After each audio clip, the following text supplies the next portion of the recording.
So I'm delighted to be joined today by Don White, CEO of Satisfi Labs, and Charlie Greenwood, founder of Sports Loft. So thanks both of you for being with us today. Perhaps we can just kick things off with something obviously which is very of the moment. Perhaps you can just talk to us about some of the technological innovations that are being deployed at venues ahead of fans coming back into those venues, that's not only going to make them feel excited about returning, but also, and I think something which is now very topical, is the fact, they're going to have confidence in their safety returning as well. So perhaps, Don, you could kick us off. Yeah, thank you. Pleasure to be here. Our company, we're an interactive search company, so we're focused on using conversational search to really find out what people want and need, particularly now with the reopening of venues that started in the US, now moving internationally. We learn a lot about what technology people are looking for, like, or expect. I think the number one new thing, crowd intelligence, I think is a real interesting concept where you're able to digitally see the spacing of people. Are they entering and exiting with room? Are they feeling that there's confidence, there's an oversight, not in a creepy way, but in a safety way? And secondarily, I think a lot of people are asking about cashless experiences. So how can I make my purchases and do all the things I need to do without money, physical money? And can I get everything in my seat once I get there so I don't have to move around? So crowd intelligence, cashless commerce, and then thirdly would be the in-seat delivery of merch and food. Those are the highlights of what we're seeing from the search data coming into our system. And Charlie, you from a sort of more, you being based in the UK, so what are you witnessing or trends in the sort of more UK European side of things? I think I wouldn't specifically pick on the UK or a particular geography. Most of the conversations we have tend to be very global in nature. But a lot of the organizations that we've been talking to, I think what we're seeing is, whether it's from the tech company's point of view, who are coming up with creative solutions, or from a rights holder, stadium owner's point of view, there's a lot of thought about actually how do you maximize the experience. All of a sudden you're going to have huge demand for tickets, hopefully. So actually getting into the stadiums might actually be harder. You're going to have, does that result in people being able to go less frequently? So when you're going, you're really going to want that experience to be the most amazing experience you can possibly have. You don't want to be wandering around for ages trying to work out where your seat is. You don't want to have somebody sat in front of you that's so big that you can't actually see the game. You don't want to be queuing up for ages at the bar or at the toilet or wherever. So any technologies that I think can start to actually help increase and enhance that experience. And I think that also comes from an understanding that a lot of teams have now, just how important those fans are. The reality is that it doesn't matter how many fake crowd noises you pump into the TV broadcast, it's not as good as having the fans actually there. So this realization of how important the fans are, I think, will also come with an element of, we've got to give them the best experience we possibly can. There's an element of that is also knowing when not to get in their way. So, it's different going from a baseball game in the States where you're there for like 3.5, 4 hours, guys bringing peanuts and beers to you, versus going to your football match where you're there for 90 minutes and you want to see exactly what's there. So there's an element of also making sure that it's the right experience for that right particular place, but technologies that can help improve that experience. I think that's where we're going to see a lot of traction. And do you think taking that a step forward, obviously, with the behavioural changes that are bound to have happened, with everything that's gone on the last 12 months, how do you sort of see platforms adjusting to deliver a much more personal fan experience? I think that's true. I think personalization is going to be a big thing, whether that's based upon knowing more about them on an individual basis, as in they are a fan who is in the database, and how do you give them the best experience, versus and it's, looking at technologies like Satisfi and being able to answer questions, answering the right questions, the right answers to the questions that people are asking. That sort of stuff, I think, in actually getting it to the individual and seeing what do they really want. And I think that applies just to people who are at home watching the game as well, just as much as it does to people who are going to be actually in the stadium. Just being able to say, oh, there's an email because there's a game on in 2 hours and here's some stuff. I mean, I think that's just going to cut it less and less. And do you think, Don, do you see sort of future technology coming down the road that's going to offer obviously not only an enhanced experience for fans in stadiums, but also for those at home? Yes, I mean, you mentioned personalization. It's really impossible unless you're digital. Like until you have a data sphere of what someone wants, it's very hard to deliver the services that they need. Something simple like going to digital ticketing or starting to provide second screen experience while watching a broadcast, that is the foundation of personalization. I think a lot of people said, personalization marketing gonna be so cool, but we don't know anything about them. So let's just throw a bunch of stuff at them and see what sticks. Now having, we went through the whole MLB season in the US without a fan in stadium, our product adapted to, where can I watch the game and can I stream batting practice and all these new ideas that fans kind of brought about to give new monetization opportunities.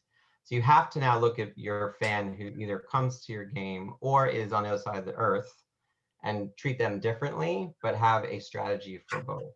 I think that is a big focus now of everyone.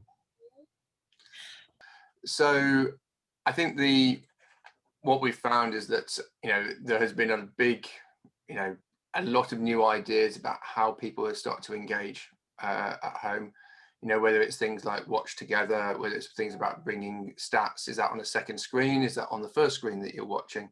How do you get information that you want in the way that's least obtrusive to actually enjoying the game? But then it also comes down to some fundamental basics. If you're going to do things like watch together, you don't want there to be a delay between one person watching it 3 seconds ahead of where the other person is watching it. So actually, there's a lot of fundamentals that are required in order to deliver that sort of experience. And I think that changes. But I think what you've also seen is that the audiences for rights holders, whether that's leagues or teams, can suddenly get very big when actually they start to engage with the fans who are at home. And in many cases, they sort of say, well, it's up to the broadcasters to go and engage with those fans at home. Now that's actually been accelerated. Yes, they've been doing social media posts. Yes, they've had email campaigns. But actually now, how do they engage with fans during the game? Whereas previously they sort of said, well, the rights have been sold for the live game to whichever broadcaster, let them go and do that. And I think that's, I think we've only scratched the surface as to how far that can start to go. And how are you, both as Satisfi Labs and Sports Loft, sort of seeing sports clubs and venues investing their dollars or pounds or sterling, whichever continent you're in at the moment, and sort of in innovating both for sort of sports and the venues and other sporting and non-sporting events like festivals? Yeah, we can speak to that. I mean, the first step has been health and safety. That's primary goal is how do you get the information to the fan? And there's a certain fan base that's going to be prepared to run back to the stadium, like myself, and just need the comfort that they've taken care of everything. We just did a case study with the Super Bowl winning Tampa Bay Buccaneers here, and a lot of their questions weren't about health and safety. It was more about ticketing and what they could experience and, hey, what are all the new things I could do? I've missed this, for a period of time. I think the investment is first health and safety, and secondarily, to Charlie's point, what's a cohesive experience look like? So when I'm at home, maybe I'm looking for stats and schedules and, this player's, like how many feet or meters they've run at this event. Can I do that while I'm in the stadium too? How do they merge? How do they become like one seamless interaction? So we're working really hard to make sure we can surface all these new opportunities for the new fan, who I think the expectations are a bit higher because they had so much engagement during COVID while the teams tried to keep their fan base excited. You can't drop off now that you might refocus on ticket sales. So it's just more of probably twice the engagement is now needed than was prior to COVID. And do you think, sort of taking that a step forward, you know, how do you see the sort of sports industry evolving and almost like transforming into an entertainment entity? You know, which seems to be what fans, you know, they have the choice. They can, once venues are reopened, they can stay on their very comfy sofa with their stocked fridge. You know, so how is that whole entertainment element going to play a role moving forward? It's interesting you brought up music festivals. We just did an announcement yesterday with AEG. We've actually done a lot of work in music. We have a lot of investors in music.